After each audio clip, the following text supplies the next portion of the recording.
Russia and Brazil are known for using 7-string guitars. In this Luthier Tips du Jour video, which is more of a documentary than a tip, I want to focus on the Brazilian 7-string guitar.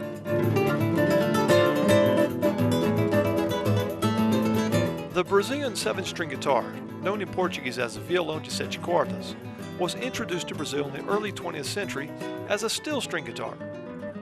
It is an acoustic guitar used primarily in choro and samba. A counterpoint and accompaniment technique known as baixaria was developed throughout the 20th century by players like Gino Sete Cordas and Rafael Rabelo. In the early 1980s, guitarist Luiz Otávio Braga had a nylon string version made, and this has become the norm for most contemporary choro musicians, such as Yamandu Costa. The Brazilian 7-string guitar is typically tuned like a classical guitar, but with an additional C below the low E. Some musicians tune the C down to a B.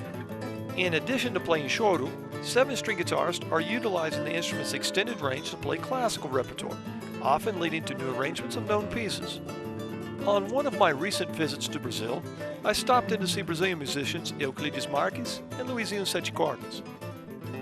In addition to hearing some great music played by two of the best Brazilian guitar players today, I talked to them about the history of the instrument and how it has evolved in the Brazilian repertoire. I also talked to Brazilian luthier Antonio Tessarin to get his point of view about constructing a 7-string guitar.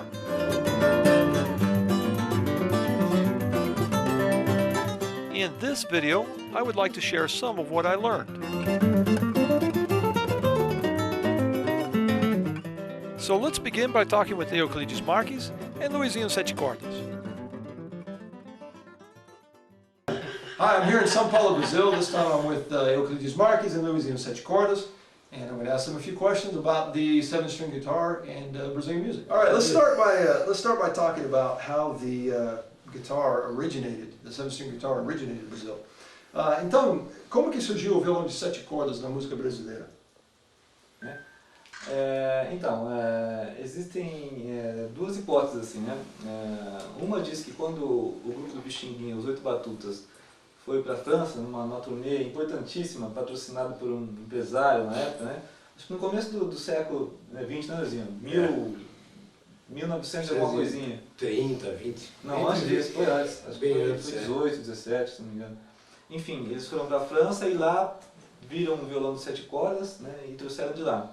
E tem outra teoria que falam que foram grupos de ciganos da Rússia, da Ucrânia, ali daquela região, de passagem pelo Brasil, também trouxe um violão desse aí. Mas assim, são as duas possíveis origens, né, dos 7 cordas no Brasil. E quem foram os primeiros mestres brasileiros a tocar o violão de 7 cordas?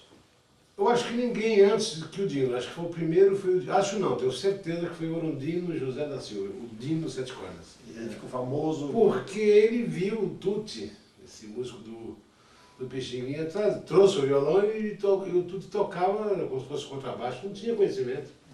O Dino é quem recriou o modo de tocar, né? Criou o modo de tocar. Que é uma coisa muito interessante. O Tutti, como o Luizinho disse, que é o Arthur Nascimento, né? Isso. E o China, irmão do Pixinguinha, tocavam 7 cordas, mas era mais numa linha de contrabaixo, como se fazia na França também, né? Tocando os fundamentais, sem muita frase, né? Mas o Dino foi o primeiro cara a tentar criar uma linguagem própria dos 7 cordas na música brasileira, que é os 7 cordas que faz frases longas, improvisando em cima da harmonia, em combinação com a melodia ou com o cantor, né? Que é o que a gente conhece os 7 cordas como é hoje, né, gente? E outra coisa importante, o Dino se inspirou nas bandas da virada do século, né, de começo de 1900, que tinha um instrumento que era o bombardino, né, e a tuba, que faziam algumas frases já.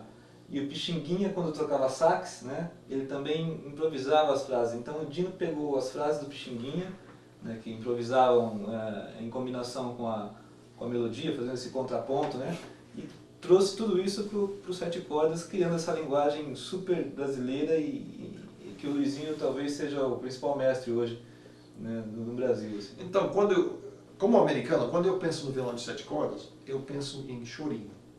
A partir de quando o violão de 7 cordas ficou distinguido, vamos dizer, ficou conhecido como o chorinho, música do chorinho, o instrumento do chorinho? Foi depois que o Dino começou a tocar, né, Euzinho? É, Década de praticamente 40, quando ele 30, 40, começou, né? Década de 30. Quando ele começou com o violão de 7 cordas, porque na época se tocava mais chorinho mesmo. Se cantava, já tinha cantores, mas dificilmente tinha acompanhamento com 7 cordas, era mais com chorinho. Hoje é que temos 7 cordas no samba, depois veio para a seresta. Hoje temos 7 cordas até em músicas eruditas, sei lá. Então, eu conheço o violão lá nos Estados Unidos, o violão de 7 cordas, o pessoal usa mais como um instrumento de repertório clássico. No Brasil, quando você pensa no violão de 7 cordas, você pensa em música erudita? Hoje sim, mas aquela coisa, nós temos hoje dois tipos de violão de 7 cordas. O tradicional, que é esse que o Luizinho tá com ele, que o Luizinho só toca praticamente com esse tipo de violão, é um violão com corda de aço, né, para se acompanhar e se improvisar as baixarias, né, que são essas frases no grave, né? E por que é corda de aço e por que tem que usar dedeira? Porque tradicionalmente esse violão é tocado no grupo de choro, com mais 4, 5 músicos. Então você tem que tirar som dele, né? Tem que tocar com volume. Então a corda de aço, que é mais dura, mais tensa, a dedeira ajuda, Dá mais volume. Ajuda a concorrer com Por causa da tensão. com o cavaquinho, com o pandeiro, Certo, com a certo. clarinete, entendeu?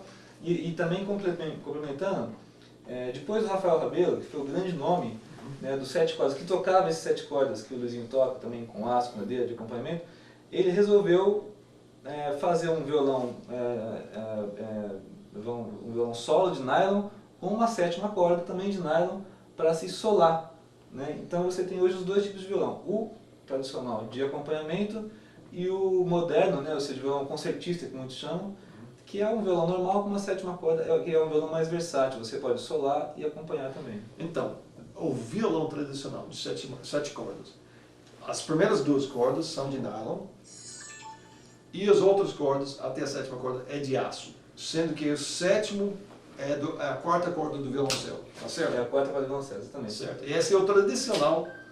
Isso foi invenção do Dino, né, Luizinho? Essa do Certo. O E Luizinho foi muito amigo do Dino, sabe, assim, o Dino chegou a apontá-lo como sucessor, assim, e o Dino foi o grande papa, o grande mestre, o pai do violão 7 cordas, como é tocado hoje, assim, né? aí você tem o violão mais usado hoje em dia, Isso. que é todo de nylon. Todo de nylon, E a afinação, qual é a afinação da 7ª corda? É em dó, né? Em dó. A afinação tradicional do 7 cordas usa a 7ª corda afinada em dó. E isso por quê? Para facilitar a montagem dos acordes, né? O tipo de frase que você vai fazer também. Hoje em dia, às vezes se usa assim, a 7ª corda em si, mas é muito incomum. A gente mesmo, eu que solo com esse violão, dependendo dos arranjos, se é um arranjo em Mi menor, né, ou numa tonalidade que o Si é uma nota importante, a gente abaixa ela meio tom. Mas o padrão é a 7ª corda em dó, né, Luizinho? E tocado sempre com paleta O aço, sim. de aço. Você paleta para cima também ou só para baixo? Só para baixo. Só para baixo. É que às vezes tocando dá a impressão que eu tô... A não, rapidez mas não que pode. tem é impressionante. Você viu como que o sustain desses graves é menor, Robert? Vamos falar um pouquinho das cordas e do som do violão. Você tem uma diferença de nylon e aço? Tem, E totalmente. por quê? Uma característica do violão de acompanhamento, né, o 7 cordas tradicional, é ele ter esses graves com menos sustain, né? Ou seja, a nota, ela, quando é tocada, o decay dela já é mais rápido, ela fica vibrando menos. E de acordo com o nosso mestre Tessarin, né, isso se deve também à espessura do tampo, né? Um tampo mais fino, e você tem um violão com essa característica, né, de nota soando menos tempo. Porque o violão 7 cordas não pode ser um violão muito vibrante, muito estridente. Ele tem que ser mais abafadinho. Ele não pode ter tanto sustain, a corda não não pode, tem não sustain. pode soar muito, o decay dela tem que ser rápido, né? Tem que soar e cair logo pra não embolar. Porque o violão trabalha muito.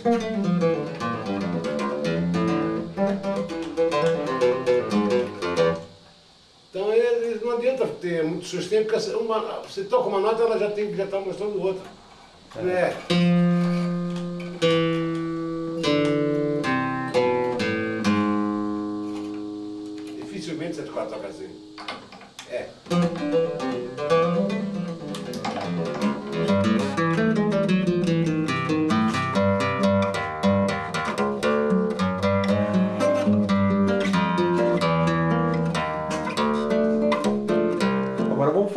lado do luthier, como eu sou luthier, a construção do violão.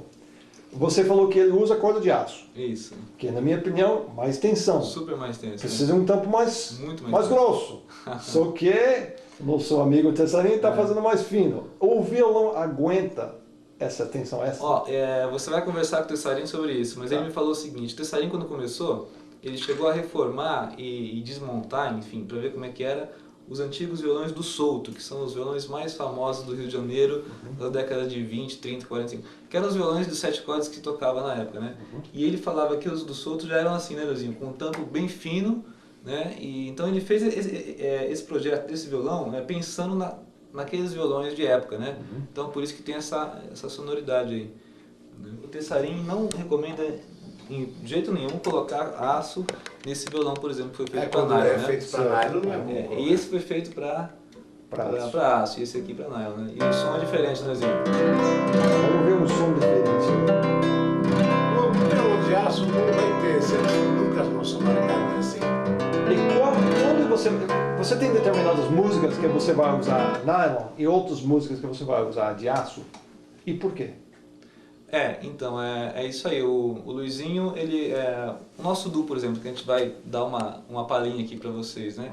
Eu uso os 6 cordas solista de nylon e ele usa os 7 cordas acompanhante de aço, porque são violões com timbre diferente e com funções diferentes, né?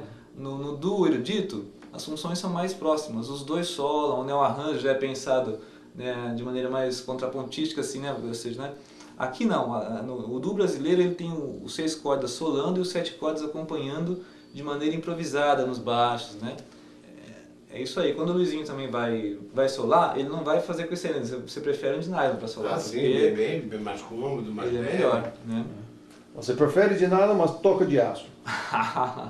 Não, se Nada eu pra for solar, solar, né? como eu não sou solista, às vezes quando eu dou aula, eu faço um solinho lá para me acompanhar, aí tu pega um violão qualquer de 6 cordas, eu prefiro tocar no de nylon, porque você não quebra a unha. Certo. E agora para tocar, trabalhando, tocando mesmo, a minha função é isso aqui. É. Eu já tentei mudar para violão de nylon. Aham. Mas a turma, puxa, Luizinho, volta porque você grava, a gente sabe que é você, mas não é o teu som. Você adquire um som. Certo. O músico ele acaba adquirindo um próprio som. Essa é uma outra pergunta. Aí se você mudar o instrumento, você toca da mesma forma, mas o resultado sonoro já começa a ficar diferente. Como música clássica, de música erudita, você usa unha.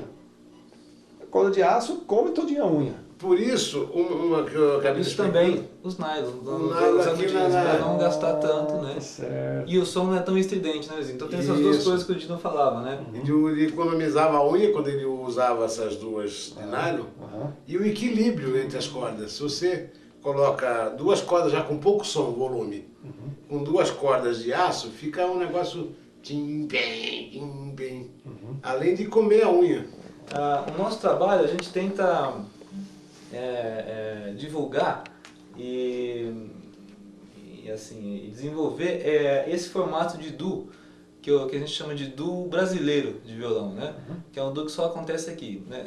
Você tem outros formatos, né? Do erudito, você tem do flamenco, enfim, mas o brasileiro tem essa característica, um violão de 6 solando, né? Geralmente de nylon, porque é mais fácil de se solar com o violão de nylon, e com o timbre de nylon, e o violão de 7 acompanhando, né? Fazendo o acompanhamento do solista, mas um acompanhamento super especial, e que é um acompanhamento improvisado nas baixarias, você vê, né? E também com um timbre totalmente diferente, né? Então, isso acontecia já com o Garoto e o Meira, o Garoto e o Amoré, né, da década de 40, depois com o Dino e o Meira, né, Luizinho? Né? Mais recentemente, né, o Dino e o Rafael Rabelo lançaram um disco muito importante sobre esse formato, e a gente procura, a gente se inspira nesse jeito de tocar, né? E aí estão meio que sendo apontados como os atuais seguidores dessa escola, né, Luizinho? Que o Luizinho é o maior mestre hoje, né, dos 7 cordas e tal, então o nosso trabalho, nosso CD foi elogiado também por isso, né? Porque a gente retoma esse jeito bem brasileiro de tocar violão hindu, né?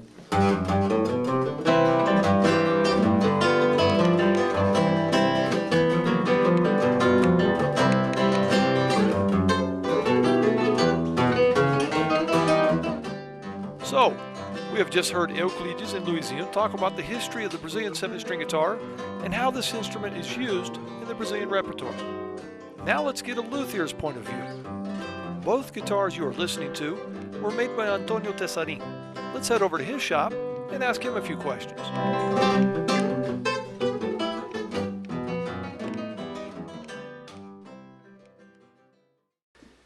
E aí, Tessarin, você precisa de um reforço da estrutura para o violão de 7 cordas?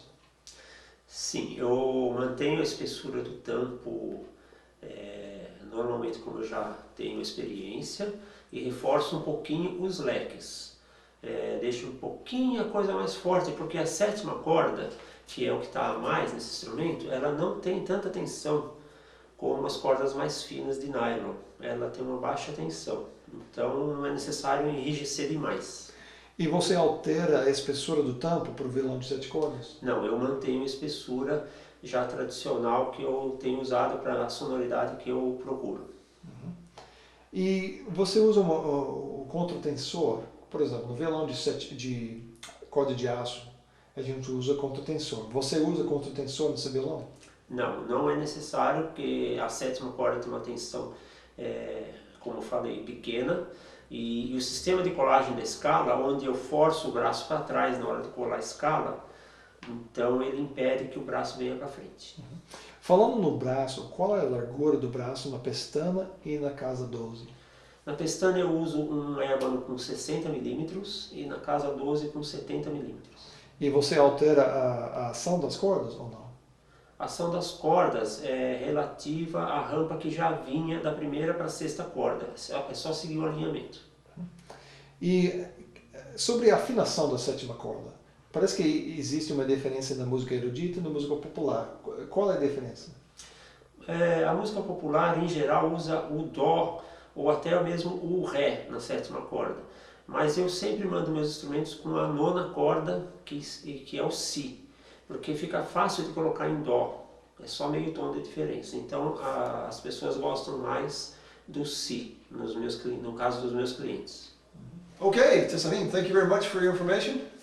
Muito obrigado pela sua É um informação prazer, de nada. e bom serviço. Obrigado, até a próxima. So there you have it, everything you ever wanted to know about the Brazilian 7-string guitar. It is a very versatile instrument that can be used for solo or for accompaniment or both. Let's listen while Euclides and Luizinho show us how it's done.